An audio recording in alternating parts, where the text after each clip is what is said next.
Ой, ну так мне ўжо тая Марыся спадабаецца. Так спадабаецца, аж слоў няма.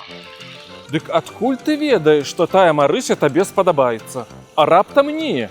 Дык ужо даўно спадабаецца. Ну, вось і пагаманілі, як той казаў.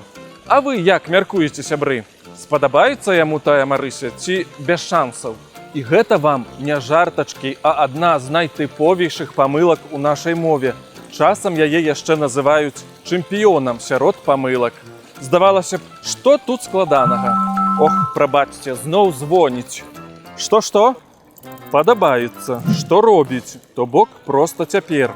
Марыся мне падабаецца і даўненька ўжо. Ці можа ўжо цэлыя паўгадзіны, як падабаецца. А спадабаецца, што зробіць? То бок у далейшым. Мяркую, што Марыся мне абавязкова спадабаецца. Сёння ўвечары, заўтра, калі-небудзь у будучыні.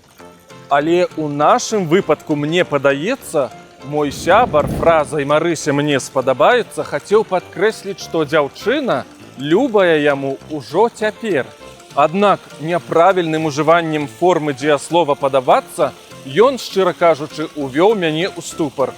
Ну мы ж не блытаем формы «кахаю» і «пакахаю».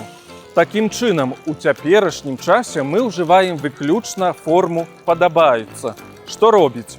А ў будучым часе, разам з формай «будзе падабацца», мы можам ужыць таксама форму «спадабаецца», калі мы перакананыя ў тым, што названае прыпадзе нам да густу. Дарэчы, у сацыяльных сетках мы ставім менавіта «падабайку», а не «спадабайку».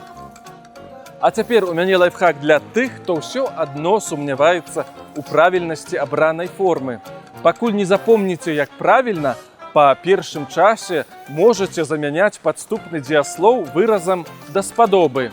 Бо вы ж нам даспадобы, нашыя дарагія гледачы. І спадзяюся, наша праграма вам вельмі падабаецца. Ці ты я, ці ты не, спадабаўся ты мне.